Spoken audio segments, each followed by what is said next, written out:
Baik, Assalamualaikum warahmatullahi wabarakatuh. Perkenalkan, nama saya Nova Faujan dengan NIM 2018-01029 dari kelas AB 1 1802, Prodi Administrasi Bisnis, Konsentrasi Administrasi Bisnis Murni, Angkatan 2018 dari Kampus Politeknik LP3I Bandung.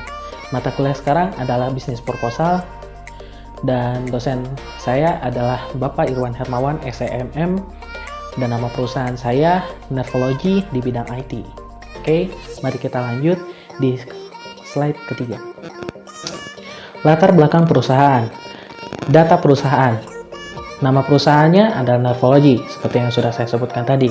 Nervology diambil dari dua kata, yaitu yang pertama adalah nerve dan yang kedua adalah teknologi. Nerve artinya adalah saraf, maka bila digabungkan artinya adalah teknologi saraf. Oke, bidang usaha kami adalah di bidang teknologi informasi. Jenis produk jasa yang kami berikan adalah alat pengantar sinyal saraf. Yang selanjutnya kalian bisa perhatikan pada slide di atas. Oke, kita lanjut ke slide keempat. Masih pada latar belakang perusahaan, biodata pemilik, yaitu saya sendiri. Nama saya adalah Nova Faujan. Jabatan saya adalah kreator dan founder atau bisa disebut sebagai direktur. Tempat dan tanggal lahir di Sumedang 28 Juli 2000. Selanjutnya bisa kalian perhatikan pada slide. Oke, konsultan pendamping yang saya ambil adalah perusahaan konsultan Suada Company dan konsultan pendampingnya adalah Ibu Santi Sri Haryati Esos MSI di bidang pendamping entrepreneur dalam jangka waktu 1 tahun. Oke, kita lanjut ke slide ke-5. Di slide kelima ini ada struktur organisasi kami. Nah, struktur organisasi kami yang kami anut adalah struktur seperti pada umumnya, yang mulai dari paling atas adalah direksi, dilanjut direktur umum, di bawahnya ada direktur, dan sebelum ke bawah ada direktur keuangan dan ditemani oleh direktur personalia. Di bawah mereka ada manajer personal, manajer pemasar, manajer pabrik, manajer ADM, dan gudang. Oke, bisa kalian perhatikan sisanya pada slide. Selanjutnya di slide ke-6, analisis pasar dan pemasaran, produk dan jasa yang dihasilkan. Yang pertama yaitu merupakan perusahaan pertama yang mengembangkan teknologi berfokus pada kesehatan bahkan kehidupan sehari-hari. Yang kedua merupakan alat pertama di dunia yang membuat alat penyalur saraf otak. Yang ketiga, alat yang diciptakan akan mengubah pola serta susunan kehidupan menjadi lebih baik. Oke, yang terakhir adalah alat yang dikembangkan didukung oleh dua pihak tertinggi di dunia, yaitu pihak kesehatan dan teknologi informasi. Oke, kita lanjut ke slide ke-7. Masih pada analisis pasar dan pemasaran, kegiatan promosi yang dilakukan. Alat promosi yang kami anut adalah mulai dari advertising, sales promotion, event and experience, public relation and publicity, direct marketing, interactive marketing, mouth-to-mouth marketing, dan personal selling. Oke, kegiatan yang dilakukannya bisa kalian perhatikan pada slide, yang hasil yang dicapainya juga bisa kalian perhatikan pada slide. Kita lanjut ke slide ke-8. Di slide ke-8 ini ada target atau segmen pasar yang dituju. Secara geografis, Nervology akan menyebarkan produknya di Indonesia terlebih dahulu, memprioritaskan agar negara Indonesia mendapatkan bagian. Lalu setelah itu akan disebarkan ke seluruh dunia. Yang kedua, secara situasi penggunaan, di mana peningkatan orang yang mengidap penyakit yang berhubungan dengan kesalahan pada saraf tubuh, seperti stroke, dengan adanya alat ini akan mengubah dunia medis secara drastis. Yang terakhir, secara manfaat, alat dari Nervology akan diterima oleh masyarakat dengan baik karena manfaatnya yang membantu di bidang medis serta peningkatannya yang mungkin akan menyebar kepada bidang lainnya karena semua bidang saat ini selalu terkait dengan adanya teknologi. Kita lanjut ke slide selanjutnya, yaitu slide 9, masih pada analisis pasar, strategi pemasaran. Ada 3 strategi pemasaran. Yang pertama, pengembangan produk, yaitu yang pertama ada alat bisa digunakan untuk berbagai bidang, alat memberikan manfaat kesehatan. Lalu pengembangan wilayah disebarkan di seluruh Indonesia, disebarkan ke seluruh dunia, disebarkan ke seluruh teknologi. Yang terakhir, kegiatan promosi dimulai pada iklan sederhana pada billboard, pemaparan melalui acara televisi. Oke. Bisa kalian pahami, mari kita lanjut ke slide selanjutnya, yaitu slide ke-10, dianalisis produksi. Proses produksi bisa kalian lihat pada slide bahwa proses produksinya seperti itu. Oke, saya jelaskan sedikit. Proses produksi mulai dari perakitan, bahan baku yang diperlukan adalah alat pengantar, teknologinya yang diperlukan adalah pembaca saraf, alat produksi yang digunakan adalah mesin saraf. Oke, lanjut ke pemasukan. Bahan baku yang digunakan adalah alat pembaca, teknologinya arus gelombang, alat produksinya mesin gabung, dan bisa lanjut pada proses produksi finishing. Bahan baku yang digunakan adalah polesan, teknologi yang dipakai adalah teknologi langsung dari nervologi, dan alat produksinya adalah mesin khusus. Oke. Mari kita lanjut ke slide selanjutnya, yaitu slide 11. Masih pada analisis produksi. Rencana pengembangan produk. Oke, seperti yang kita ketahui, sangat banyak penyakit yang berhubungan dengan kerusakan otak, saraf, sehingga dengan munculnya alat dari nervologi, maka alat ini akan sangat membantu bagi bidang kesehatan atau dunia medis. Oke.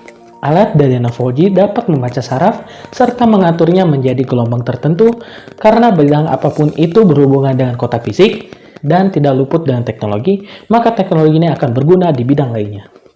Oke, dapat dipahami selanjutnya di slide ke-12, analisis sumber daya manusia atau SDM.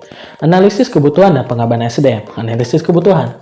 Untuk perkembangan selanjutnya, walaupun tingkat pendidikan tidak dipandang penting, namun kami akan melaksanakan biaya pendidikan minimal sampai S1 dan biaya istimewa sampai S2. Oke. Selanjutnya di pengembangan SDM, dalam SDM nervologi yang dibutuhkan adalah personal yang dapat belajar dengan cepat, tekun, dan cekatan. Masalah ilmu tentang pengembangan dapat diberikan pada perusahaan. Yang diperlukan hanyalah awal dalam pembuatan. Oke. SDM sudah dapat dimengerti. Selanjutnya di slide ke-13, pengembangan usaha. Rencana dan tahap-tahap pengembangan usaha. Rencana pengembangan usahanya yaitu mulai dari strategi promosi. Yang pertama yaitu menyalurkan pengetahuan dengan melakukan pemaparan. Yang kedua membuat iklan hingga ke saluran televisi. Oke, lanjut ke strategi produksi, mengembangkan produk pada bidang kesehatan dan meningkatkan produk hingga mencakup seluruh bidang. Lanjut ke strategi SDM, mencari karyawan yang baik, cekatan, dan cepat belajar, memberikan biaya pendidikan kepada karyawan. Oke, strategi keuangan yang terakhir adalah menjual dengan nilai tinggi karena alat pertama di dunia. Ini adalah alat pertama saraf di dunia. Oke, tata pengembangan usaha dapat kalian lihat di slide di atas. Oke. Kegiatan yang kami lakukan mulai dari melakukan pemaparan di setiap daerah, membuat iklan pada televisi, mengembangkan produk di bidang kesehatan, meningkatkan produk di semua bidang, mencari karyawan yang terbaik, membentuk karyawan yang baik, menjual produk dengan nilai yang tertinggi. Oke, di bulan ke-1 sampai ke-6 kita melakukannya secara bertahap. Kita lanjut ke slide ke-14. Pemanfaatan teknologi informasi, rencana pemanfaatan teknologi informasi. Nervologi merupakan perusahaan yang mengembangkan teknologi pembaca aliran saraf. Maka dari itu perusahaan ini sangatlah memanfaatkan teknologi. Rencana pemanfaatan teknologi informasi yang akan dilakukan adalah sebagai berikut. Mempelajari sistem kerja saraf manusia, mempelajari cara kerja alat bantu pendengaran dari medis, mengembangkan dunia virtual yang ditekuni oleh teknologi permainan, dan yang terakhir adalah menerapkan sistem perusahaan ini kepada semua bidang yang ada. Oke, alat yang sudah dimiliki antara lain adalah peralatannya adalah alat pengantar sinyal elektromagnetik, alat pembaca saraf, alat pemeles. Sistemnya adalah pengelolaan sinyal, pengaturan saraf, peningkatan kinerja saraf. Oke, sudah dapat dimengerti? Mari kita lanjut ke slide ke-15. Analisis dampak dan risiko usaha.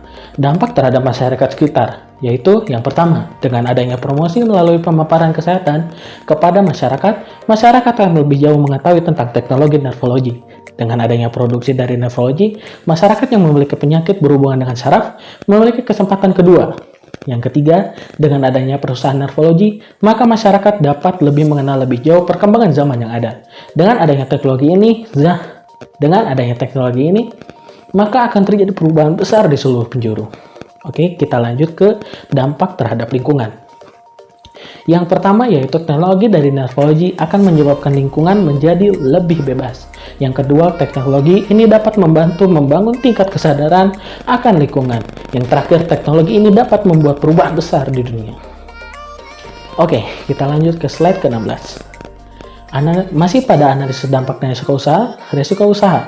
Dampak terhadap masyarakat sekitar. Gambaran hal-hal yang mungkin akan mengganggu pelaksanaan investasi dan peminjaman antara lain adalah ketidakkompetenannya, partner yang mengerjakan bagiannya, arus kas yang tidak sesuai perhitungan, dan yang terakhir perubahan zaman dan iklim.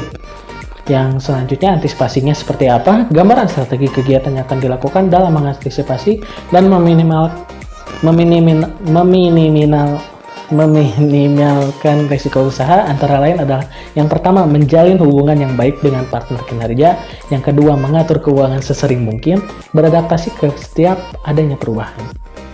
Kita lanjut ke slide ke 17. Di slide 17 ini dapat kalian lihat di gambar bahwa ada bisnis kanvas, gambaran bisnis kanvas, mulai dari key partner yang kami gunakan, key activities yang kami terapkan, key results, value proposition yang kita dapatkan, customer relation yang kita gunakan, channel yang kita pakai, customer segmentnya, dan cost struktur apa saja, revenue streamnya apa saja, bisa kalian perhatikan pada slide. Oke? Mungkin sekian yang dapat saya sampaikan. Mohon maaf apabila banyak kekurangan. Bila ada yang ingin ditanyakan, bisa langsung hubungi nomor saya di sini, atau kirimkan email maupun DM di Instagram, atau langsung lihat saja di website saya. Terima kasih atas perhatiannya, dan sampai jumpa di lain waktu.